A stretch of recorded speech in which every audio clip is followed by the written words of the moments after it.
Oh, pretty well. I think Now we can only get the actual pediatric part.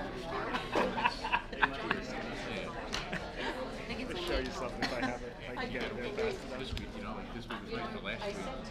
So March is very tough to start.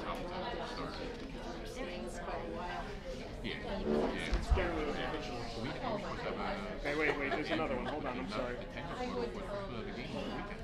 He had to miss the 20th. St. Patrick's Day tomorrow. Wow. It got canceled. I saw a friend of mine sent me a video. Oh my gosh, I saw it too. That guy was controlling his car. What the heck would they do? Oh, is that what happened? Oh, wow. So he died of his heart attack, not hitting the building or hitting the No. They play softball. They play. anybody was there? I don't know how it is. And I wonder if he was still semi. Good evening, everybody. All right, we're ready to go. Sorry, we're running a little late. We're in executive session and we had a lawyer in there. You know those guys don't stop talking, especially when they're on the clock. So apologize for that. But we did meet in executive session beginning at 6 p.m. this evening on March 14th of 2022 in the superintendent's office here on Gray Street. The purpose of that meeting was to discuss personnel, litigation, miscellaneous, and all business matters. That meeting had been advertised and was compliant with the Open Publics Meeting Act and NJSA 10:4-6, which is also known as the Sunshine Law. The matters discussed were made public, or will be made public when confidentiality is no longer required, and formal action pursuant to said discussion shall take place only at a meeting to which the public will be invited. We are now ready to begin public conference meeting here in the Harrison School Conference Room on March 14th, 2022 at approximately 7:05 p.m. The Board of Education meeting will be streamed live, and all community questions and comments will be welcomed in person here within the conference room. The Caldwell-West Caldwell Board of Education public conference meeting is compliant with the Open Public Meeting Act and NJSA 10:4-6, which is also known as the Sunshine Law. Notices have been sent to the Progress Caldwell, New Jersey, the Star Ledger, Newark, New Jersey, and Tap Into, West Essex. Notices have also been posted at the Board of Education Business Office, Harrison School Building, Gray Street, here in West Caldwell, and have been delivered to the Clerk, Borough of Caldwell, and to the Clerk, Township of Caldwell for posting. And one other comment, it's so nice to see everybody's faces. Brian, could I ask you to take a roll call, please? Yes. Mr. Diambola. Here. Mr. Elko. Here. Ms. Getty. Present. Ms. Grasso. Here. Mr. Cipoletti. Here. So 5 members present, no absences. We have a quorum. Awesome. Thank you, Brian. And can we please stand for the Pledge of Allegiance? I pledge allegiance to the flag of the United States of America and to the republic for which it stands, one nation, under God, indivisible, with liberty and justice for all.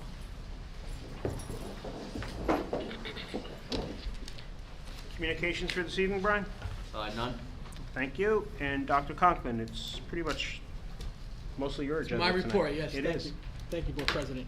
I have 2 8th graders joining us tonight. Alex Fliegler, who's in the Citizenship House, and Charlotte Meany, who's in the Respect House. If you guys could just come up to the podium and give us an update. And I hope I said your names correctly. I asked you 500 times how to say them, so I hope I did it right.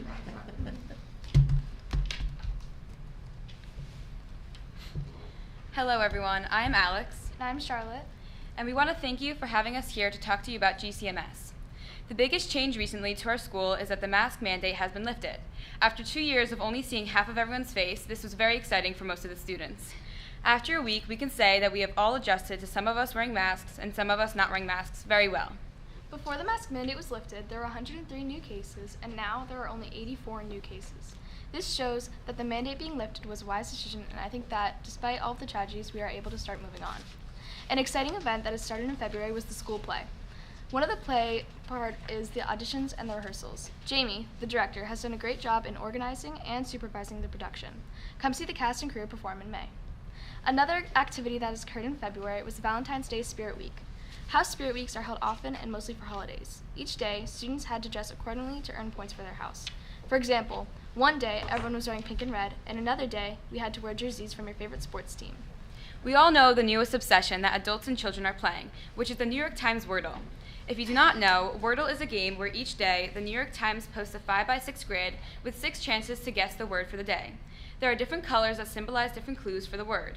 Last week, we had a Wordle week where a Wordle was posted at random times each day from Monday to Friday. The words were town-related, such as Chiefs or pizza. Whoever completed the word first won points for their house. It was very fun and added an exciting element to everyone's day.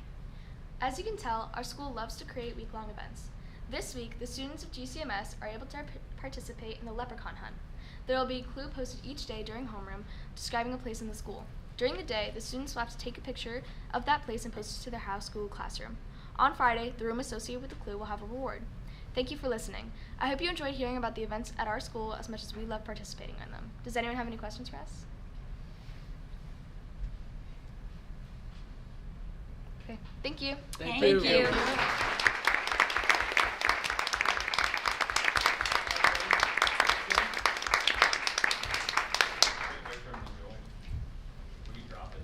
Yeah, we're gonna drop the Zoom down. And Okay. we're waiting for him to join. Okay.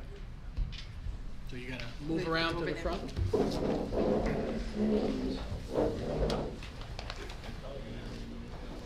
Okay. 7:15, so we're 2 minutes. Okay. 2 minutes or 5? Oh, we said 7:15, I have 7:12 right now, so. So he's gonna join in like 3 minutes. So everyone can take a break and just gotta wait for him to join. The demographer's gonna come do a presentation via Zoom. So if we turn out the lights too much, people might not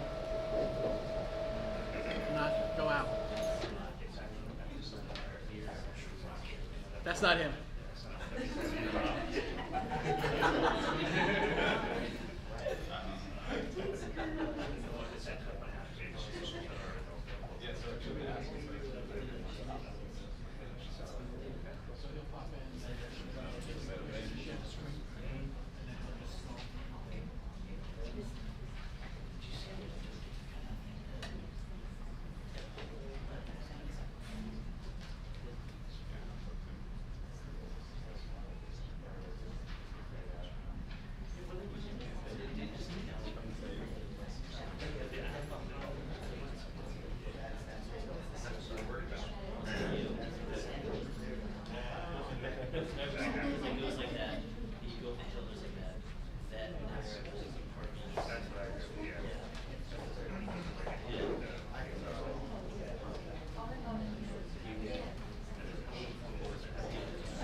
Just the right goes forward. Very fun.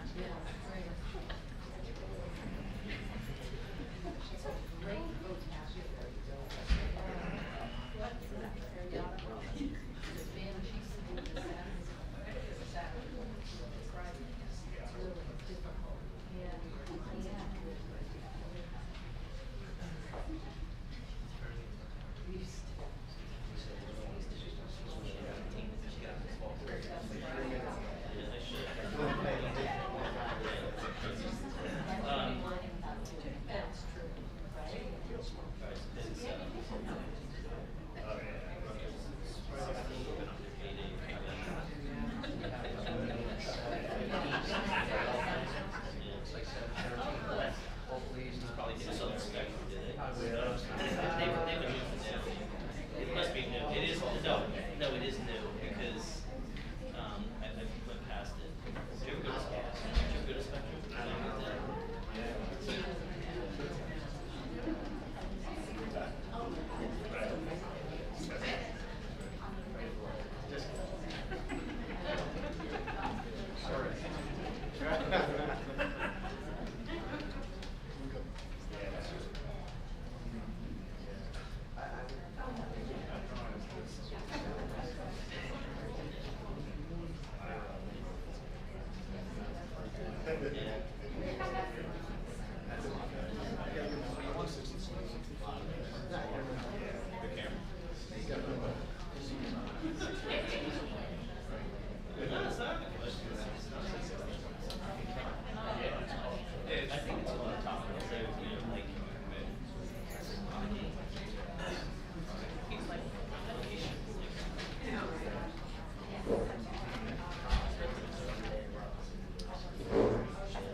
Hi. Good grip.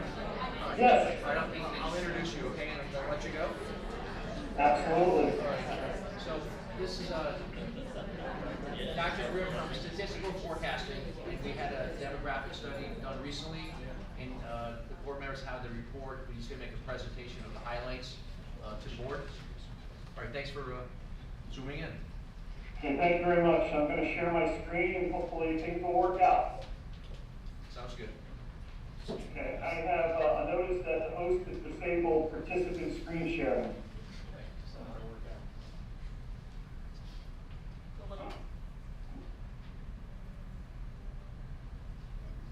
Corey, it's the little up arrow next to share screen on the bottom bar. Look at that On the bottom. bottom bar, like go back to the main screen. Right next to the Share up- screen right there. To the right Green, now. the green button. And the little up arrow right here and say advanced sharing settings. Always. Yep, there you go.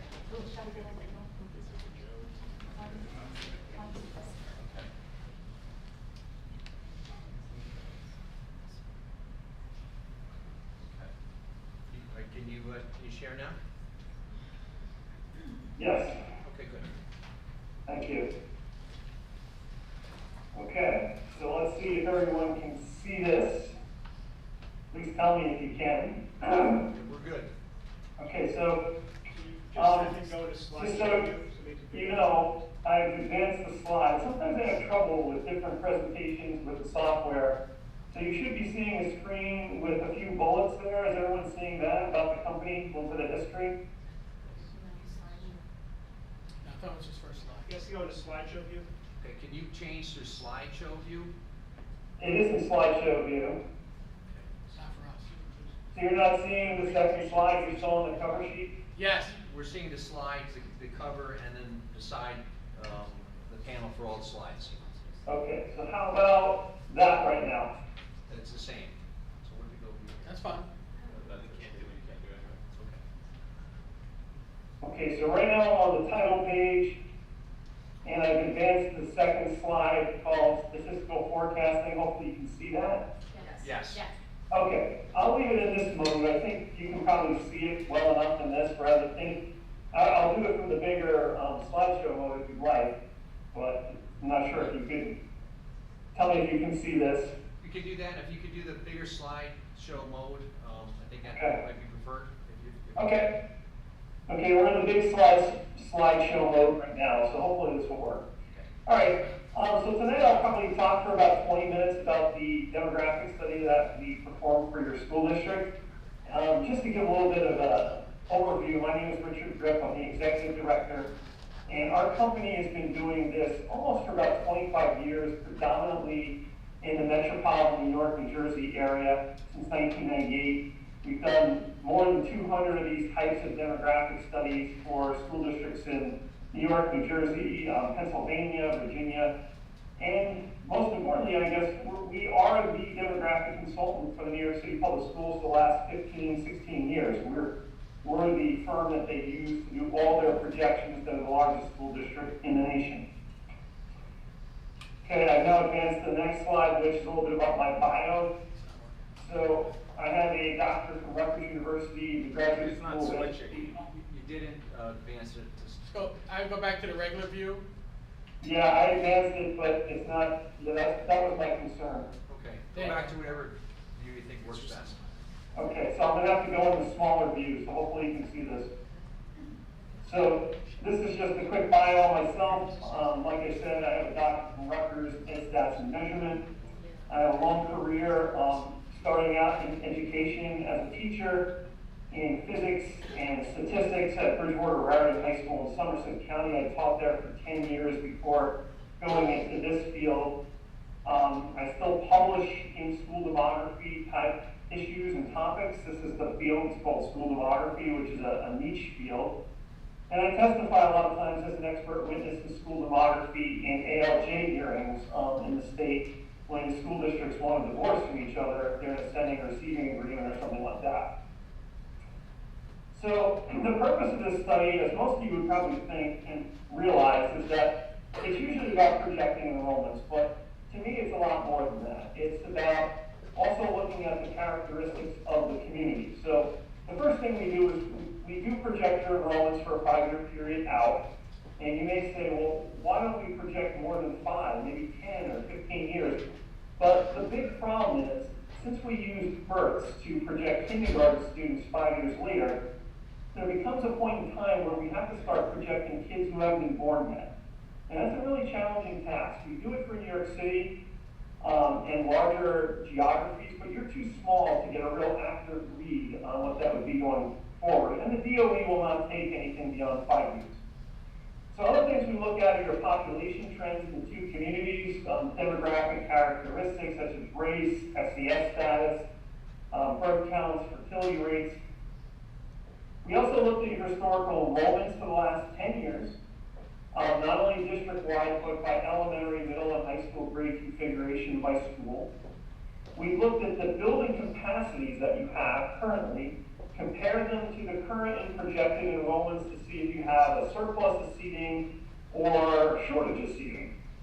And finally, we contacted the local municipalities' planning boards to find out if there's any new residential housing online that may impact our projections. So that's a real overview of what we did. The study's about 70 pages long. I'm really giving you a truncated, shortened version tonight. So this is to give highlights of what we did. So this is showing the historical and projected populations of both Caldwell and West Caldwell over time, and everything to the left of the vertical line is from the Census Bureau from 1940 up to the 2020 counts, which were recently released. And I should tell you that the 2020 counts is really just about all we have, and in addition to race counts in 2020, we really don't have much data yet, and that's not coming out, we don't think, until late spring. So everything to the right of this vertical line is the projected populations in each community from an agency called the North Jersey Transportation Planning Authority. And in both situations, they're projecting sort of an increase, particularly in West Caldwell. In Caldwell, they actually project a decline, but I have to tell you that's not really realistic because their counts are based on the 2010 census. So this is going to be readjusted at some point and probably increased to reflect the current trend. But you can see that in the last 30, 40 years, there really hasn't been that much movement in terms of population, except for Caldwell did have a big jump in the past decade of 1,200 students. But I have to tell you that of that 1,200 person increment gain, about 465 of that was people who live in group quarters, which means dormitories in Caldwell University. So it's not all people that are residents there probably all the time. So a little bit of a demographic profile of each community. I'll just go through this quick. Both communities are majority white. Caldwell is 72% white. Second largest race is 15% Hispanic in Caldwell. West Caldwell is a little whiter at 82% white and 9% Hispanic. What we found in both communities, and this is not just yours, this is what we're finding statewide, countrywide, is there's a decline in the white population since 2010 and an increase in the Hispanic population in both communities. We expect that by 2045 that the U.S. will probably become a majority-minority country where minority races will become the majority in the country. Both are very educated communities. Near 59% in Caldwell have a bachelor's degree or higher, 55% in West Caldwell, much higher than the state's 41%. High incomes, 97,000 in Caldwell, 128,000 in West Caldwell, compared to the state, 86,000. That's the median, or the 50th percentile in household income. Different types of housing stock in both communities. You can see that only 38% of the homes in Caldwell are single family, either detached or attached, which would be a condo or a townhouse, whereas opposed to 85% in West Caldwell. Because of that type of housing structure, there's a lot more renter-occupied units in Caldwell, and I would assume that's, again, due to the university 51% are rent or occupied as opposed to 14% in West Caldwell, which you can see the state average is around 37%. And the median value of an owner-occupied unit is around $500,000 plus or minus in both communities. So this is showing you a picture of, from our GIS analyst who drew up the maps, who you can see the boundaries of Caldwell and West Caldwell and of the district and where the location of all the schools are. The next diagram is showing still the municipal boundaries. You can see the black line here is the part of the boundary for Caldwell.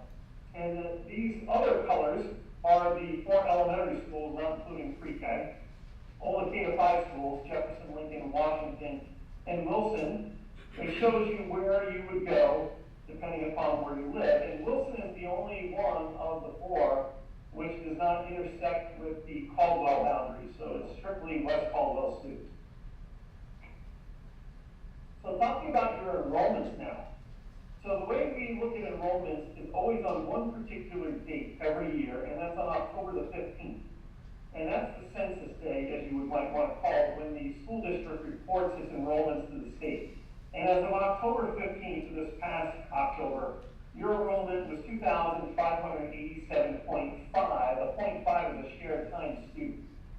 And enrollments have been fairly stable, really, for the last decade. You can see the range there, and that's only a range of about 80 students. In the last 2 years, you've seen your enrollment decline by about 80 students as well, due to the fact that you have the coronavirus pandemic. Probably students are either being homeschooled or had to leave or going to private schools, things of that nature. So we use something called the cohort survival ratio method to project enrollments 5 years out. We'll talk about that in a moment. But you can see, here's a picture of the enrollments over time, very, very stable. Here's this decline here at the very end in the last 2 years, about 81 students due to the coronavirus pandemic. So your enrollment in October actually was the lowest value in the last 10 years, but that's really not too significant in the fact that the values are very, very close to that number. So if we look at the enrollments by elementary, middle, and high school grade configuration, the elementaries are the top line, which is blue, and you can see it's been fairly stable over the last decade. The middle school have been fairly stable as well until the 21-22 year when it declined, and that was due to an exceptionally large 8th grade class that moved up to high school. And the high school, speaking of, which is in green, you can see that it was fairly stable, except in the last 5 years it's been slowly trending upwards. So let's talk about this cohort survival ratio method. It's important for me to talk about it briefly so you understand how this comes to be in terms of projections. So what we're actually doing, we're computing the rate of progression of students from one grade to the next over time, and we call that a survival rate. And here's a simple example that I'm going to show you. If you have 100 first graders in the 2020-21 year, and that becomes 95 second graders in the current year, the ratio is 95 over 100, or 0.95. So if you're gaining students, the ratios would be above 1.00, which would be inward migration. If you're losing students in the net, because people come and go, and they're below 1.00, that would be outward migration. So we compute these survival ratios for all 13 grade progressions, starting with birth to kindergarten, which is a 5-year window, all the way up through grade 11 to 12. And of the 13 ratios, we compute an average over time because there's variation from year to year with the grade progression. We used the 5-year average in this study. 9 of the 13 were above 1.00. So in the net, you have a slight net inward migration of people. Almost all the elementary and middle grade progressions were above 1. The ones that were below 1, 3 of them, were at the high school level. So you're losing students in that particular grade configuration. My guess is probably due to private schools. So once we compute these average ratios for each one of the grade levels, we apply them to the most current enrollment in the 21-22 year and assume that those ratios are going to hold constant over time. and that will give us the enrollment projections annually for the next 5 years. Another key element of the study is births.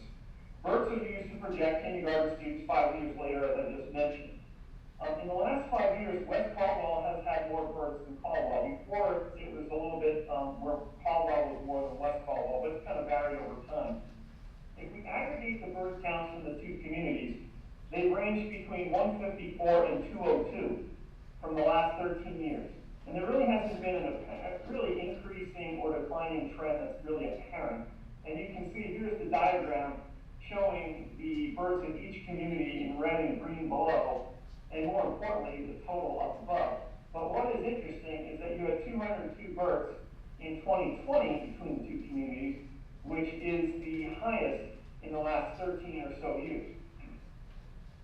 So one thing we were able to do is we got the births by census block from the Department of Health. And you might say, well, why did we get it that way? Well, our GIS analyst is able to take the births to census block level and then aggregate it by each of the individual elementary school attendance areas to see which areas are growing in births or declining or holding constant. And we did that for each one of the years from 2007 out to 2020. And what we can see, there's always some unknown birth addresses. So we know a mother either lives in Caldwell or West Caldwell, but we don't know her exact address. So we just proportionally allocate them later on into the 4 attendance zones. But what we can see here is that Washington attendance area consistently over that whole time period has had the most births, where the Wilson area up in West Caldwell has had the fewest. So when we actually plot the births by census block, the dark blue areas are where the greatest number of births occurred. This particular time period, we're looking at the 2007 period, because we're going to compare it to 2020 in a moment. And we're going to use the same scale. And you can see how the colors start getting less yellow and more greens and blues.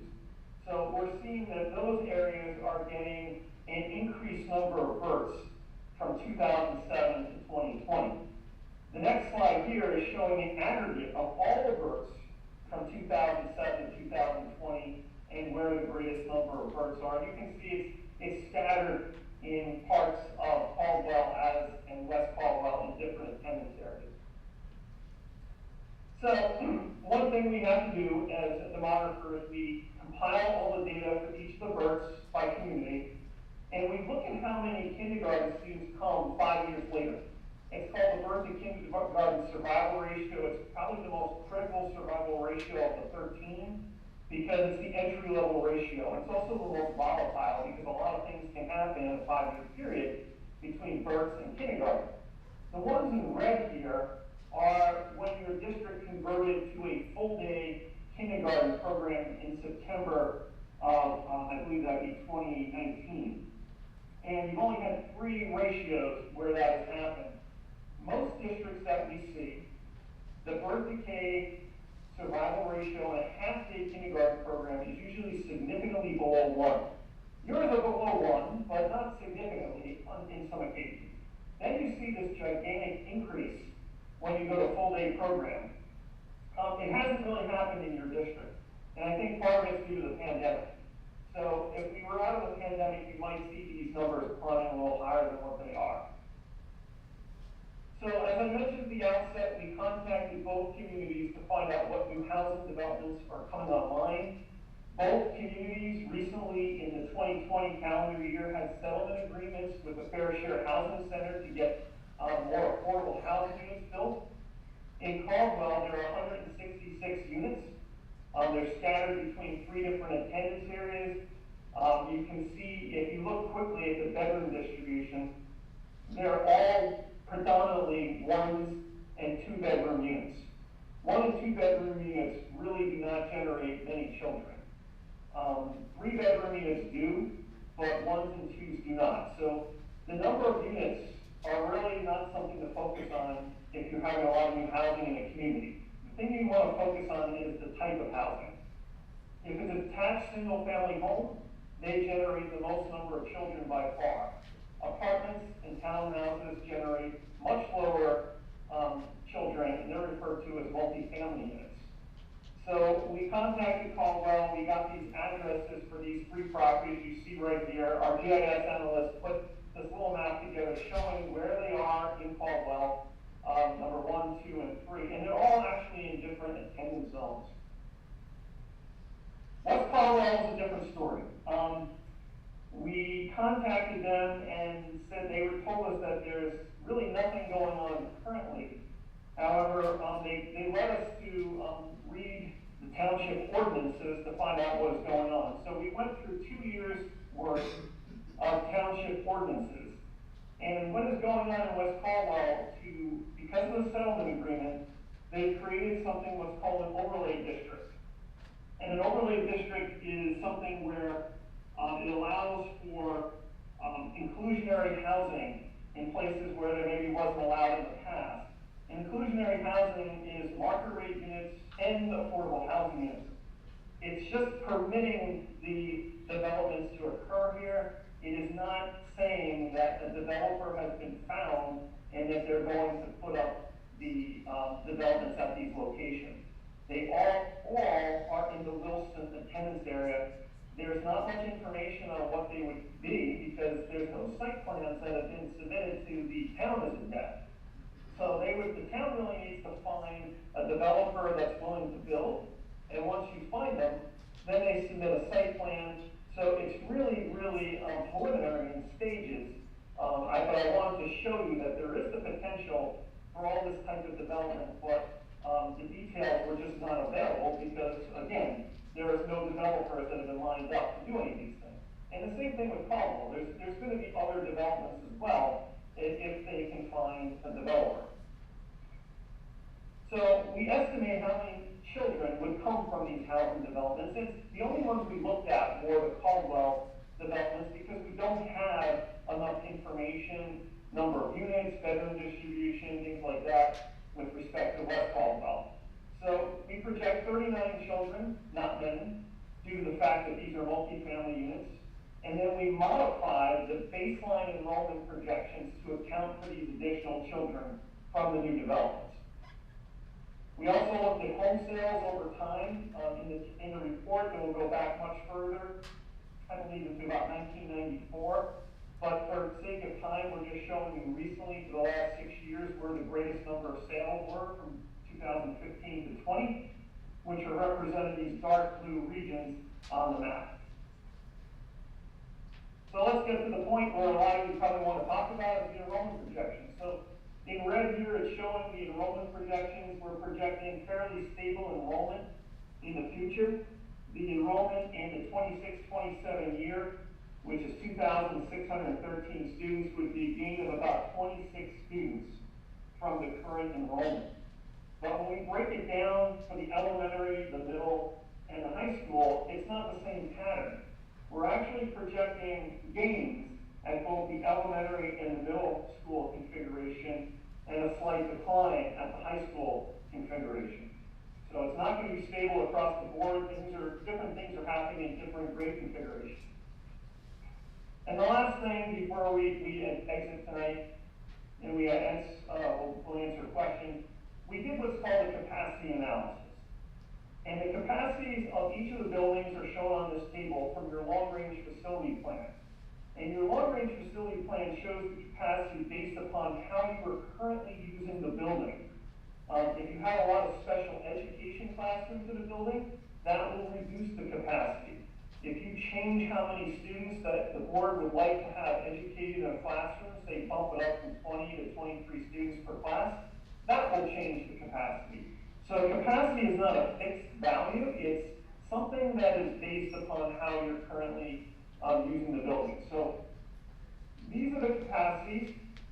Right next to it are the enrollments in each one of the schools. All the values are blue with a positive sign indicating you have surplus.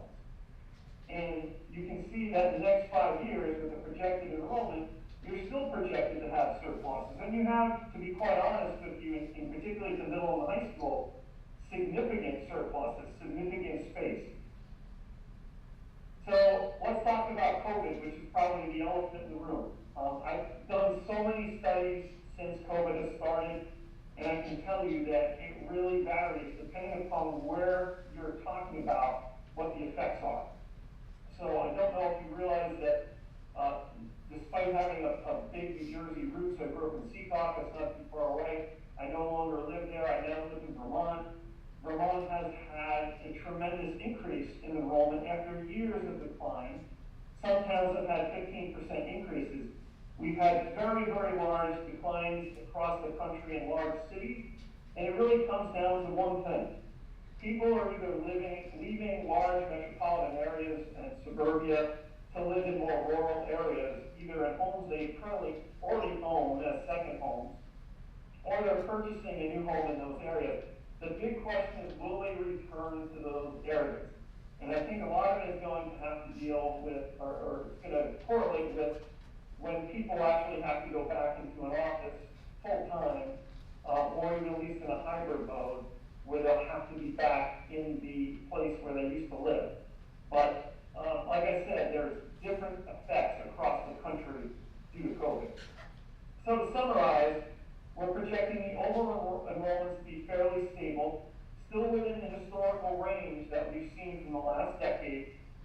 However, the projected enrollment patterns are not uniform across the three types of grade configurations, where we're seeing the elementary and middle school enrollments projected to increase, while the high school enrollments are projected to decline. And the last thing I should mention is, like I said before, the board really needs to keep close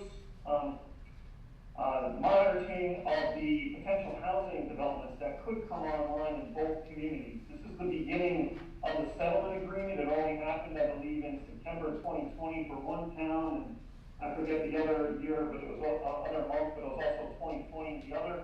But they will be rolling out, so that will definitely impact things as we go along. But if there continues to be 1 and 2 bedroom units, you should not have a significant impact in the school district. So with that, I will open it up to you to ask some questions.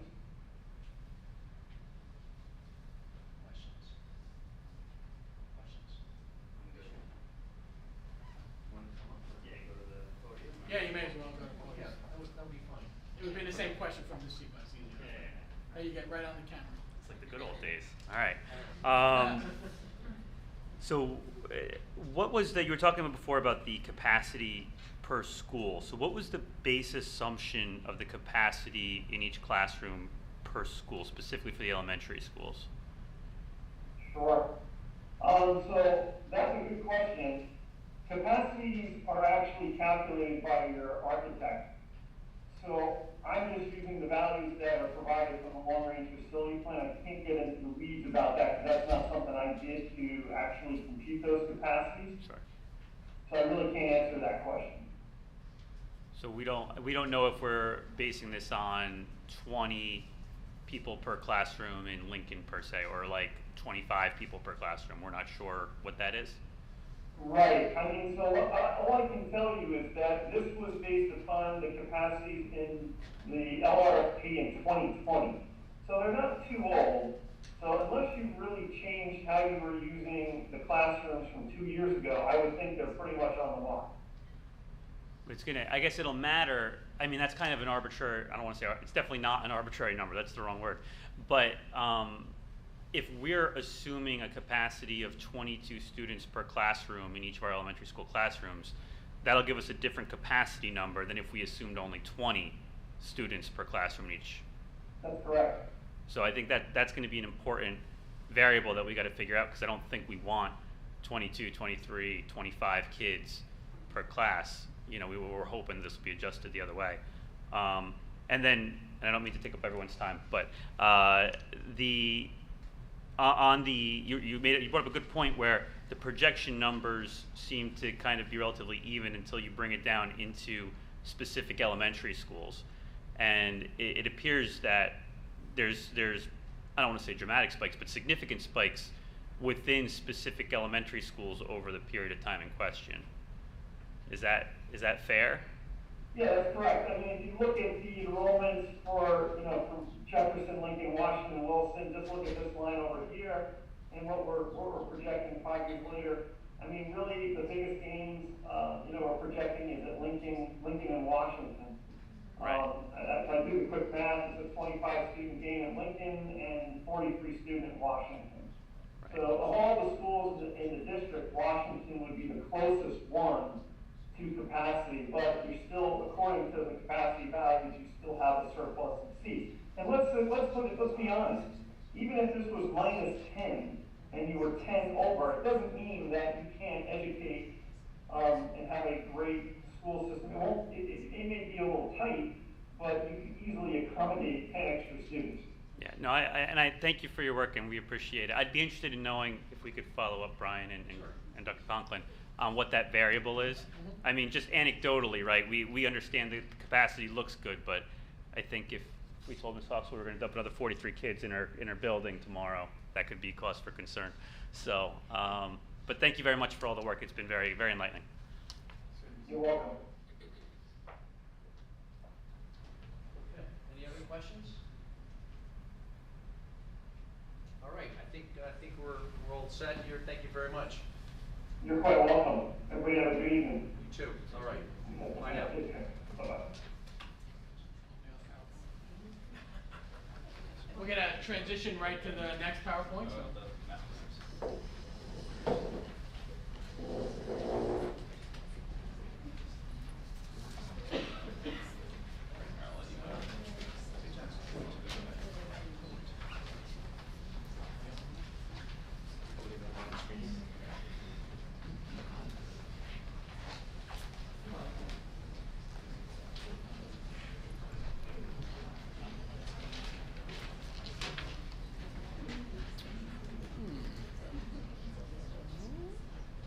Still okay? Move it out here a little bit. We're good? Perfect. Good evening, everybody. The administrative team is joining us tonight to provide a mid-year update regarding the academic goals and related objectives created during the 5-year strategic planning process. Tonight's presentation will provide a brief overview of the evidence-based programs and activities being used by the staff from kindergarten through 12th grade. Please be mindful that the district is only halfway through the first year of the 5-year strategic plan. The administrative team is proud to highlight the positive outcomes they have documented and present some of the early successes of students in their respective schools. I would like to introduce the Assistant Superintendent, Ms. Caitlin Jones. Who's over there? Thank you, Ms. Jones. Thank you, Dr. Conklin, and thank you to the board and our community members and colleagues who are here tonight to hear part 2 of our strategic planning updates. Just to set a little bit of context, let me see if this thing works. In the February 14th BOE meeting, we heard from colleagues across the first 4 goals that you see listed, bulleted at the very bottom here, around student wellness, family engagement, community equity and inclusion, and then our one-to-one initiative. Tonight's presentation will be about our teaching and learning goals. But the context that matters for those who weren't here last time or haven't heard much about our strategic planning process is that last spring, a cross-section of stakeholders that included teachers, board members, community members, administrators, a whole bunch of us, 2 superintendents, came together across, I think, 6 sessions facilitated by the Madison Institute, which is a licensed full-service educational resource provider. And that resulted, all of that work together resulted in the district mission, vision, values, and then the 5-year strategic plan that we have now that many of you have seen on our website already. So last meeting, we presented on those first 4 goals. Tonight, we're gonna be talking about early indicators of progress on the teaching and learning goals. Like Dr. Conklin shared, we're only 6 months into a 5-year plan, but we're excited to share with you some early signs of success. And so I know it's been a long night already, and to keep things moving, I'll keep us focused on 3 core areas. One is our goal to communicate and celebrate those early indicators of progress. The second is to preview the next steps that we currently have planned to support ongoing progress. And then finally, we want to invite families to future engagement opportunities. There will be a curriculum and instruction family night coming up, I guess it's 2 weeks from tonight here at Harrison from 6 to 7 o'clock. We'll have elementary families welcomed by our administrative team from 6 to 6:30 in the auditorium. And then secondary families, if you have siblings, you can stay the whole time and come right here, 6:30 to 7, to engage in further discussion than tonight's presentation likely will allow. So, of course, if you have questions about what the administrators are presenting tonight, you'll have time to ask questions. But if you have school-specific or your child-specific or anything further that the presentation tonight brings up for you and you'd like to engage in more of a discussion, please feel free to come back 2 weeks from tonight. And you can email me any questions at kjones@cwcboe.org so that we can prepare really thorough responses for you.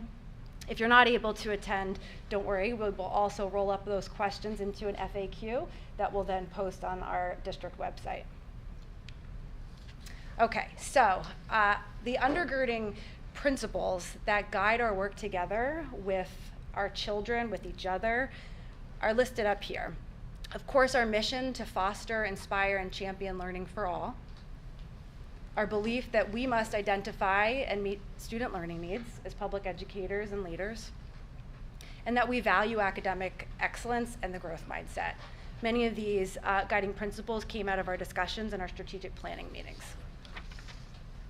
So it's important for us to think about where we are now versus where we thought we would be pre-pandemic, because a lot has happened since some of the early slides that you'll see tonight.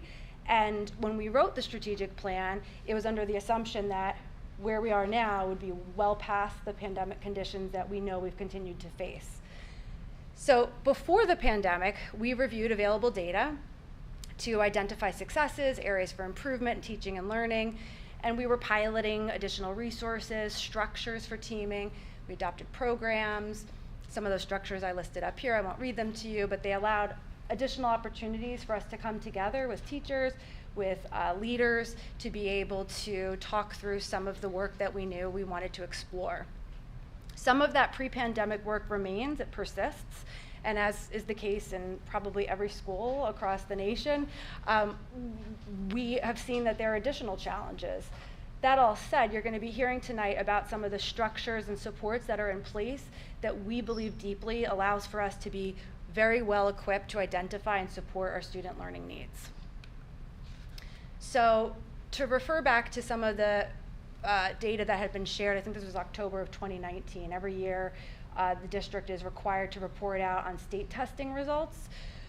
One of the indicators, not the only indicator, but one of the indicators that we had from the state test, the New Jersey Student Learning Assessment, indicated that we were outperforming the state except for 2 areas in ELA for 6th grade and and 8th grade ELA, and also 6th grade math, geometry, and algebra 2.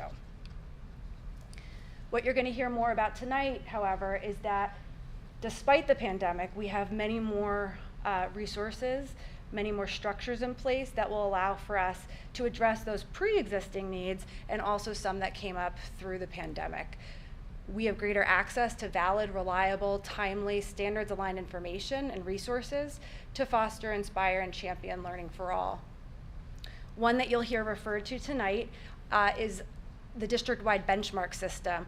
We have adopted Link It across the district to make sure that we're not waiting until the end of the year to identify and tailor instruction to meet students' needs, but we're administering 3 times throughout the course of the year standards-aligned benchmarks.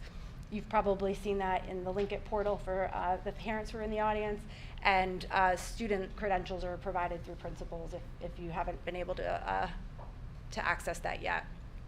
You'll also hear reference to running records and the training that took place to ensure that there was fidelity in the administration of those assessments, and time for teachers to come together in what we call teacher learning teams, which are professional learning communities designed to help support the use of some of that information to drive instruction and really tailor supports for students. We now have increased communication with families, as you heard earlier. That was family engagement is one of our goals also in the 5-year plan. This is a part of that, and we're better positioned to affect significant growth. I'm going to pass this over now to our Director of Elementary Education, Ms. Alina Jacobs, who will get into more detail about the activities across the 4 elementary schools. Thank you. You're welcome. I'm going to turn this a little bit. Okay. Good evening, everybody. You'll see that our elementary goal for here you'll see. As part of our strategic plan, we set goals aligned to our district values, including academic excellence and growth mindset. During our strategic planning meetings last spring and summer, we examined our end-of-year reading data from June of 2021. This slide shows that how our students performed last year in June when assessed by their classroom teachers. As you can see, overall, 50% of our students ended the year on grade level in June. Because we ended the year with only 50% of our readers on or above grade level, we set a goal aimed at increasing reading performance over the next 5 years.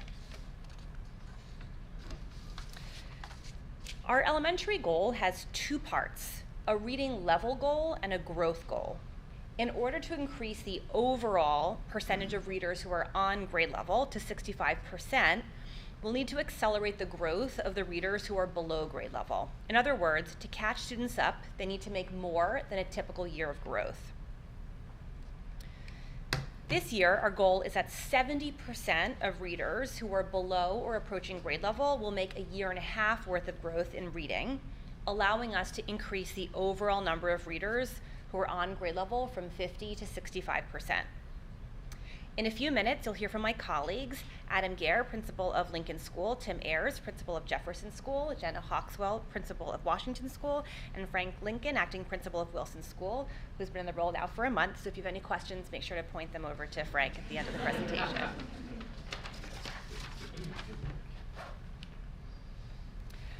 Our administrative team, teachers, and students have all been working hard to meet this goal. We've aligned many interventions and supports in service of our district and building-based goals. Our principals have created unique action plans that are aligned to their building-based goals.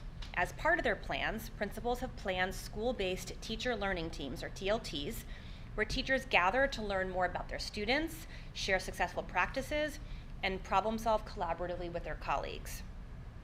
Teachers are receiving ongoing professional development by leveraging the in-house expertise in our district. Our amazing team of ELA committee members plan and lead professional development sessions on the early dismissal days.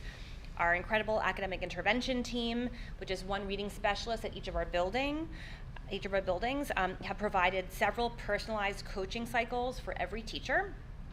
Furthermore, our primary and special education teachers have attended a week-long training through Phonics First, which is a systematic, multisensory, Orton Gillingham-based approach to phonics instruction. So to support our work in guided reading, every school has been equipped with a guided reading library, and we continue to add books to the collection. For example, we'll be expanding our collection this spring to include all of the K-5 Fontes and Pinnell guided reading sets. We also have some programs directly supporting students. Our elementary schools are offering targeted intervention to qualifying students through Smart Support, students maximizing available resources and time. In addition, over 100 qualifying first through third grade students have been receiving small group reading intervention in our Rocket Readers program. I'm pleased to share that building off of the success of last summer, we'll be running our Smart Summer Academy again this summer, and invitations will be shared with families of qualifying students in grades 2 through 5 this week. The partnership between home and school is essential so we can work together to support all of our students. This year, we've set up some new systems to communicate reading progress with families by adding reading levels on our report cards and creating an interim reading progress report so parents are provided additional updates on reading growth between report cards, along with more information that explains the goals at each reading level. We'll also be hosting 2 upcoming virtual parent evenings with workshops designed to provide families with strategies to support learning at home. Families as Reading Partners will be held on March 23rd, and Families as Math Partners will be held on March 31st. You should have received a flyer this afternoon. We hope to see you all there. I'll turn it over to my colleague, Adam Garrett, Lincoln Elementary School.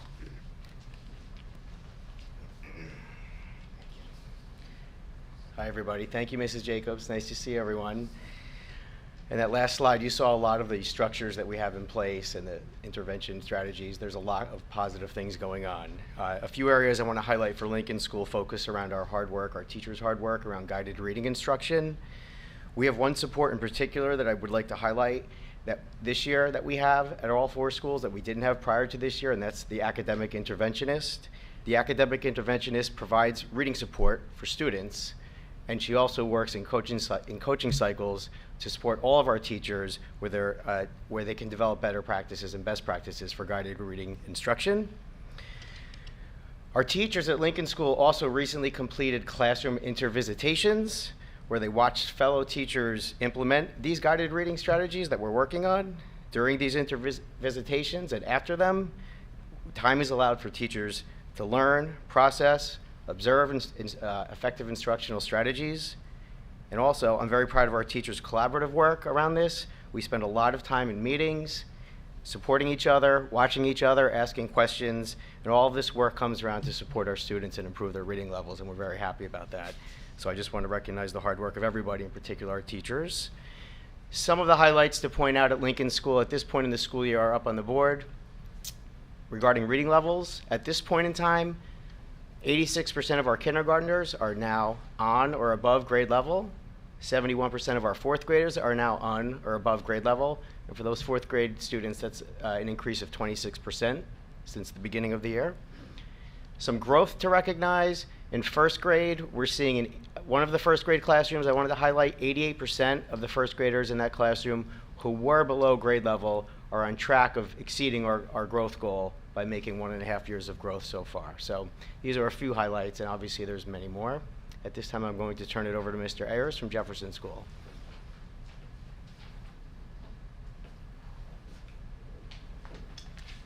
Thank you, Mr. Gare. Welcome, everybody. I do just want to echo something that Mr. Gare said about the reading interventionist and what a great resource has been to our schools. Just today I was meeting with one of my grade level teams, and they said, just pop down and ask so-and-so a question whenever they're in doubt or just want some additional support. So it has been a wonderful resource. I agree with that. At Jefferson School, I'm happy to report that 88% of our kindergartners are now on or above grade level. Kindergarten is one of my favorite grade levels at the elementary schools. They come in, really eager to learn, and they're like sponges, and once they get it, they really start to take off. So that was a great statistic to highlight. On the growth side, 90% of our 1st graders and 80% of our 5th graders who are below grade level are now on track of making 1.5 years of growth. Again, unfortunately, with the interrupted learning of COVID, our kindergarten students from last year were really at a disadvantage, but we're really making some ground now with that as well. A highlight that's happening across all 4 schools, our K-3 teachers are working on doing Foundations, which is a phonics-based, helps the students really get a strong foundation in phonics, with Fidelity, which is a wonderful resource, and kudos for our teachers for doing that. If you've never seen it, it is a multi-sensory program. Kids are doing karate writing and skywriting. I actually enjoy stopping in to see it. All of our 3rd through 5th grade students who are at below grade level have been offered support either through smart support sessions, working with our media specialists, or Rocket Readers, as Ms. Jacobs mentioned before. So our staff is working so hard really to help our students and push them to our goals, and I think we're going to see some wonderful results in the end. I'll now turn over to Ms. Hawkswell.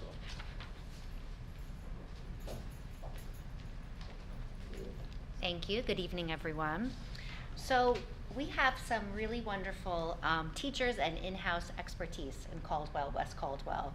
So that was one of our focuses here, is to try to take the expertise of our staff and use staff as the greatest resource for one another. So some things that have been going on in all of the schools, Washington included, is that teachers meet in monthly grade level TLT meetings. And this is really a time for teachers to collaborate. They take a look at what the reading goals are for the school. And it's really time for them to talk to one another, to look at their notes from guided reading, to look at reading assessments together, to help one another in forming groups. Or, I have these children in this level K group and I'm having a really hard time moving them to this next level. What are your thoughts? Getting ideas from one another. So just creating time and space, I think for teachers to talk to one another about their practice has been really important, and I've liked to see that in the TLTs, and I really like to see that in Washington. I kind of let the teachers have at it, right? Like I come and I visit around, but they sit together and they really accomplish a lot with one another. So it's nice for them to have that time together, and I think it's really effective. Another thing that we have going on is we have teacher leaders in ELA, and in Washington we happen to have a lower grade and an upper grade, so we had all of our teachers had the opportunity to go observe in either a lower grade or upper grade classroom a guided reading session. And the nice thing was, after observing, they also had time to sit down and debrief. So ask questions, maybe get some ideas, have time to think and talk one another about what they observed and how they might apply this into their classroom. And what I loved most about that experience was that a lot of teachers came up to me and said, this was really affirming because I saw so-and-so do this lesson and I'm doing pretty much the same thing, so I'm doing it right. I'm like, you're awesome, everyone is, we're doing an awesome job. So really across the board in all of our schools, we've all been in the classrooms for guided reading, and it's been tremendous to see what a wonderful job the teachers are done. So here are some of the early indicators of gains at Washington School. So for reading level, 83% of kindergartners are on or above reading level.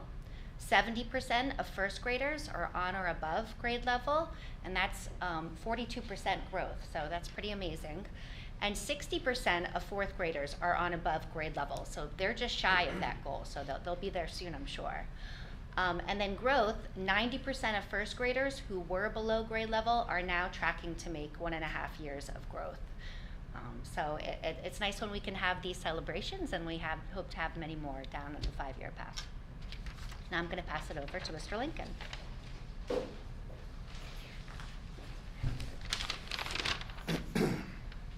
Good evening, everyone. My name is Frank Lincoln. I'm the acting principal at Wilson School. And while I'm new to the Wilson School community, I'm not new to the Caldwell-West Caldwell School District. Before arriving at Wilson, I was a vice principal at James Caldwell High School. And before that, I was an English teacher there. So as someone who left the English classroom, it's exciting to see early literacy strategies put into play. I've had the opportunity to sit in with our academic interventionists as they work with teachers to come up with really individualized learning strategies and individualized learning goals for all of our students. You know, one of the unique challenges of being a teacher is that you get a classroom full of diverse learners. So we are chipping away at the challenges that present and ultimately working towards just really substantial success for our students. I've also come to appreciate the coherent approach that we've taken as a district. We have a system where 4 elementary schools will feed into a middle school, and students arriving at that one central location with a shared experience, a shared approach to literacy will no doubt pay dividends that me and all my colleagues are excited about. So 6 months into this work, and I'm about 4 weeks into this work, I'm happy to report that with respect to our district reading goal, 77% of kindergarten students are now reading on or above grade level, and 54% of our 5th grade students are on or above reading level, which represents about 13% growth. And then with regard to our larger growth goal, that's that 1.5 years worth of growth. In one of our classrooms, one of our 3rd grade classrooms, 63% of our 3rd graders who were below grade level are now on track to make 1.5 years worth of growth. And I just want to emphasize before I step down, right, these are just some of the wonderful things that are happening at Wilson School. Thanks.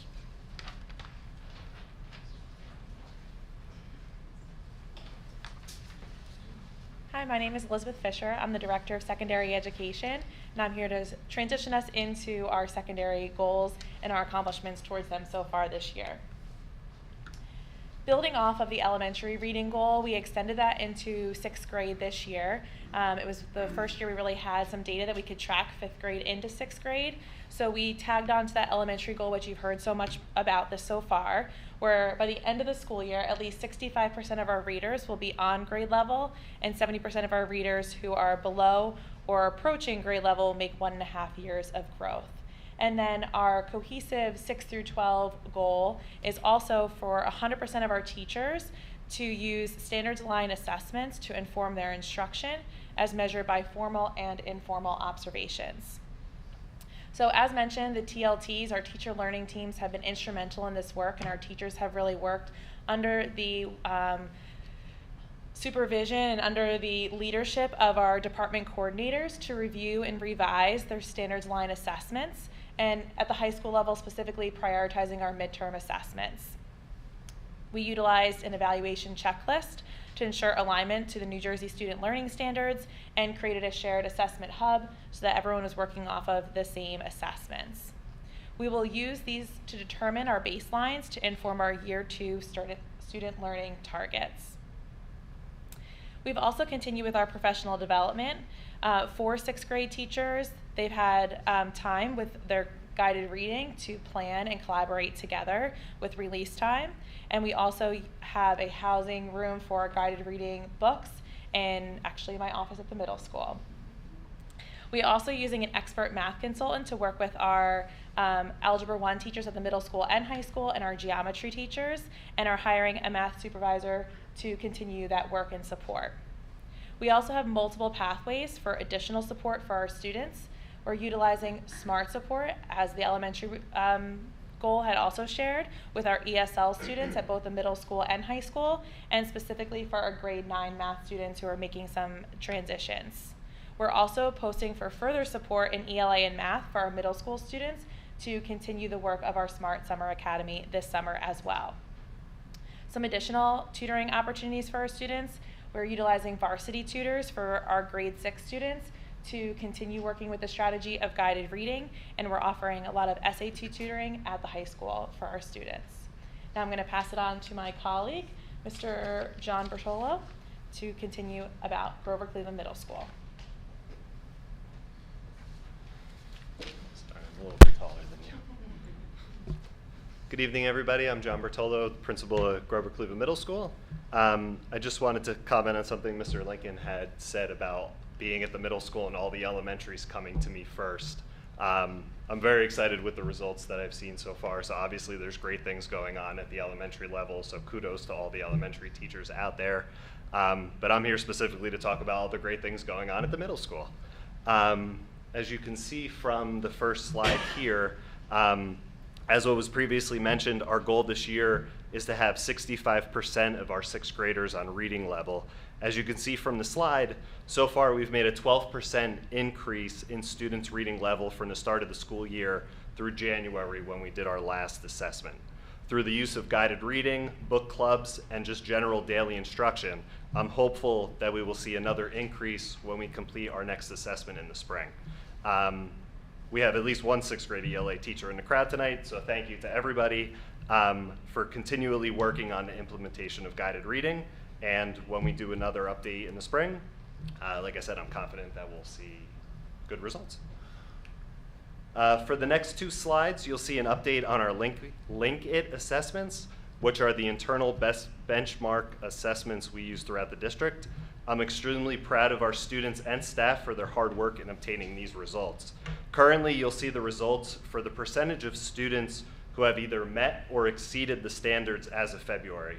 The percentage has gone up 9% or more in every grade level since the first assessment in September.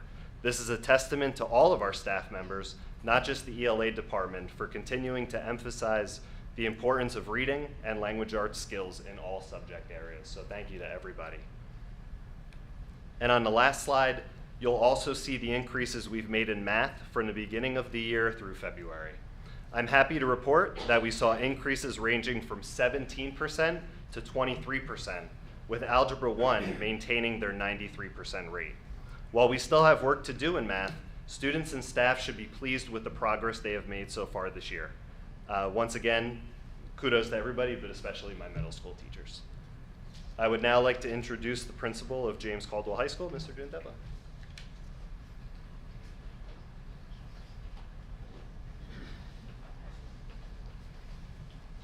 Good evening, everyone, and thank you. I will continue reviewing the Link It data. The Link It data this year, actually most of our goals was in creating standards aligned assessments through our midterms, but the Link It data does allow us to see how our students are doing compared to our midterm assessments. This is the first time our teachers have given the Form B assessments, and they will be looking at the data this coming month in March, both in math and English. It should be pointed out, though, all of our departments have been doing work on creating standardized assessments, including the World Language Department, Science, Social Studies. So at James Caldwell High School in ELA, we saw that 9th graders improved by about 2%. Our 10th graders who had the highest Form A percentage actually saw a decline with the Form B. And then 11th grade remained consistent. Our math, Algebra 1, increased about 5%. Geometry increased about 16%. And then the Algebra 2 scores increased about 12%. We had talked about, Mr. Bertolo and I, that we would emphasize some of the other stuff that we have been doing, really where our teachers' good work has been throughout the teacher learning teams. All teachers have worked to review and revise formative and summative assessments to ensure standards alignment. Those would be in all of those major departments.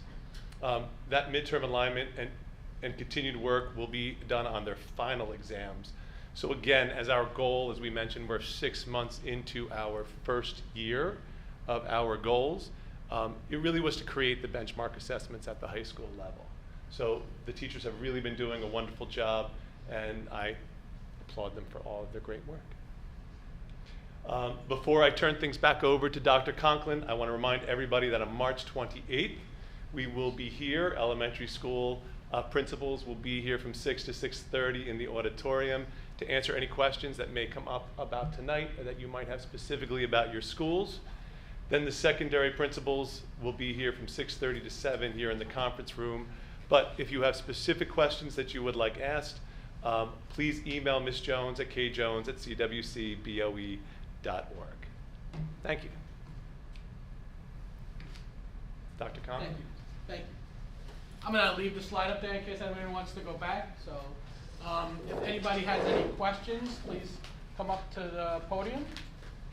The PowerPoint is going to be available on the website for everyone to review. And we're going to have an update of all the data at the end of the year. If you have specific questions about your grade level performance or individual student performance, please email your child's teacher or email the building principal, and they'll direct you in the right spot. If nobody has any questions, I'll invite the board members back up, and we can roll it up and shut it down. Thank you so much, everybody.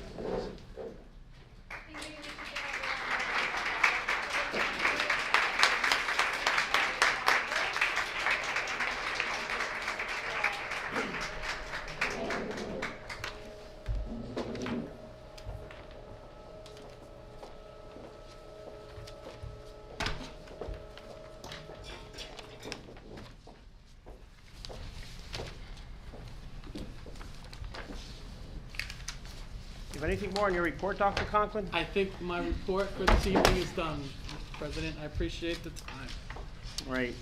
From the President's report, I have a comment that I'd like to make. First off, those were great achievements from where we started. But where we started was pretty poor. So I think the administration has done a great job. The teachers have done a great job. The parents have done a great job. But we have to continue to improve and make those scores a lot better, because some of those starting grades or starting scores were pretty low. And we as a community are expecting more and should be doing more. All right, so again, please continue the improvements. If you need more from the board, we'd love to hear it, but we do expect from a community perspective that the improvements continue to be shown and we realize those for our kids.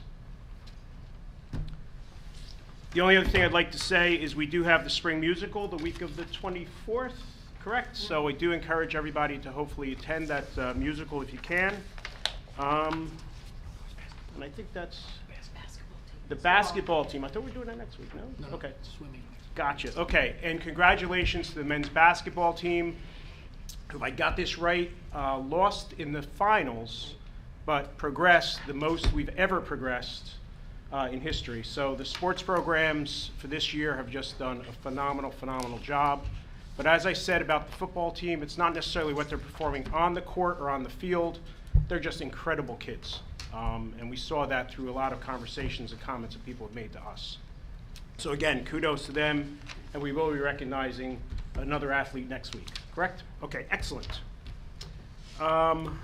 We will hold off on all committee reports just in interest of time to next week. We do have one thing we need to vote on, which is within finance, so I'm going to just hand it off to Mr. Elko. Yeah, I'm going to move that the board approve item number C5 on this evening's agenda, which is the approval of bills and claims. I'll Do I have a second? Any questions or comments? No. Brian, can I have a vote, please? Yes. Mr. Diamola? Yes. Mr. Elko? Yes. Ms. Getty? Yes. Ms. Grasso? Yes. Mr. Cipolleti? Yes. 5-0, motion carried. Great, thank you. And then we're going to just combine comments, so anything on the agenda or public comments generally, they will be governed by the following. All participation must be governed by the following rules. Participants must be recognized by the presiding officer and must preface comments by an announcement of the name and address. Statements are to be limited to 3 minutes in duration. Participants may speak no more than once on the same topic until all the topics are to be. Let me try that one more time. Participants may speak no more than once on the same topic until all others who wish to speak on that topic have been heard, and all statements shall be directed to the presiding officer. Any questions or comments on the agenda or anything else that you'd like to come to the podium for?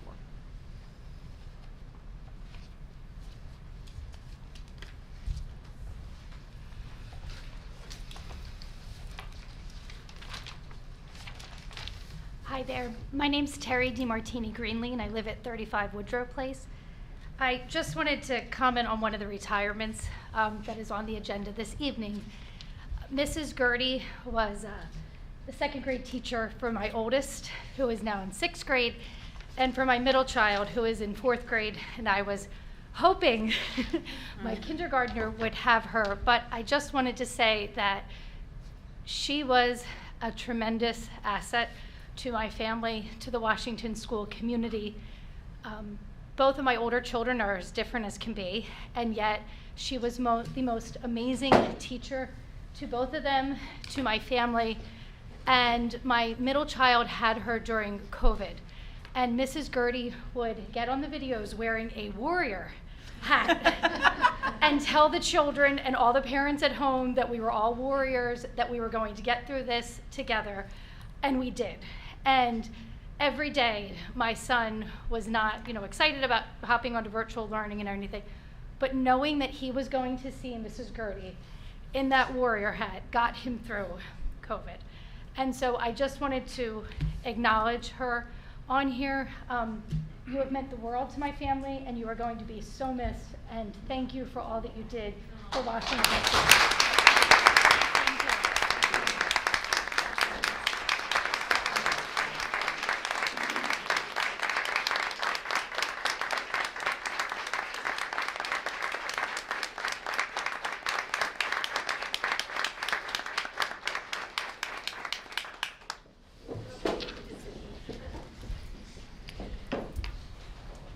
Terry, thank you for that.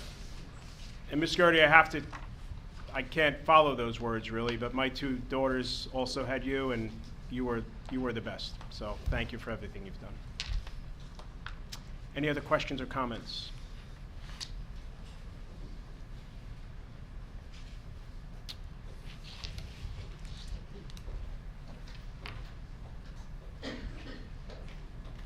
First, to all the retirees, thank you, and Jeannie, especially, you're here. We're going to miss you. Thank you. I wasn't going to say anything, but I have to respond to a comment that you made, Mr. Cipolleti, about this district being poor prior to this. And it's wonderful that growth, and I appreciate the efforts of all the teachers in the Caldwell-West, Caldwell-West Caldwell district. But this district has not been poor. It's never been poor in all the 41 years that I've worked here. And the data does support my statement. Yes, maybe there might be areas where we could do better, that you would want to see maybe some improvement, but the children in this district have striven very hard and have excelled, and just as you said, on the court, but in the classroom. And I can't leave tonight thinking that anyone, that this district was poor. So that's my comment, and Thank you.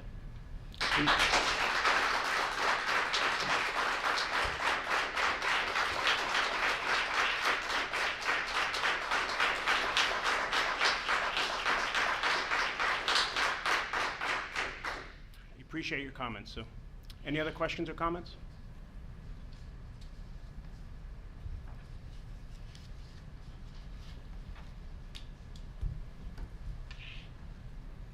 Good evening. I'm Nir Samuel. I live at 9 Van Ness Place. I think at this point everybody's memorized my name and address. I do have a question. It's in regards to something that's on the agenda tonight and was on the agenda at the last meeting, and it relates to a comment or a discussion that we had in the January meeting as well. The school district has an outstanding bond that is due soon, at least in my perspective, so I believe we have a couple of years before it's due. I was just wondering if the school board could give an update as to how much is outstanding, when it's due, and what is the plan to sort of make good on that payment, because I as I'm sure other community members are interested in, we want to ensure that that doesn't impact our children's ability to learn or has any impact on our taxes, hopefully. So. Yeah, Brian, you want to comment? Yeah, sure. I was going to read this statement next week. We're going to vote on it. This is in regards to the bond. So the board is proposing to refinance bonds at a lower interest rate to produce tax savings, and that the bonds will be paid off in accordance with the original terms and not extended. So I don't have the principle right now. This may or may not happen. We're putting language on the agenda so the board can do it legally. The interest rate market has gone higher, so this may not happen this year, actually. Sure. Fed is raising rates tomorrow or whatever, and if you look at interest rates are higher. So that's the plan, but it won't impact the taxpayers. And if it happens, there'll be a reduction in the debt service portion of the tax levy. If that answers your question. If you have a specific question about the bond itself, I do. You could send him. You could send Brian McCarthy an email, and he'll lay it out for you specifically. Okay. Otherwise, it's too much. There's a lot of detail into that because we have different things that are coming up soon that may be combined. So it'd be easier if you just email him, and he'll send you the answer. Sure. And then we'll have a clearer answer for the 21st for everybody. Okay. All right. So if you can email your specific questions to Mr. McCarthy, he'll give you the email afterwards. Perfect. Thank you. Awesome. You're welcome. But there's no, just to be clear, there's no financial risk to the district associated with the bond right now, if that was your question. Okay. And Brian, for next week too, there's 2 bonds that we currently have outstanding. Yes. So just let's make I'll sure go we over share all the details of both bonds. Okay. Great. Yes, sir. Any other questions or comments? Okay. I just want to say one thing. I wasn't prepared to say this week because I literally was looking at the agenda this afternoon and saw that Ms. Gertie was retiring. So I wish I could be more eloquent than I'll probably be right now. But I'd just like to say that 4 of my 5 children were blessed to have Jeannie Gertie and call her their teacher. She was responsible for intervening in one of my children and getting her the supports that she needs. I think it's so coincidental that she will be leaving this place with you.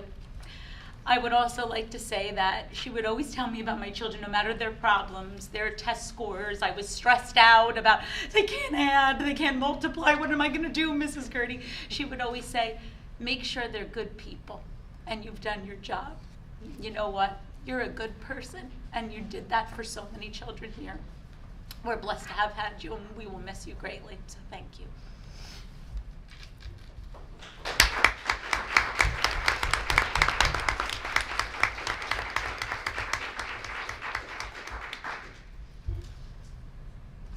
Any other questions or comments?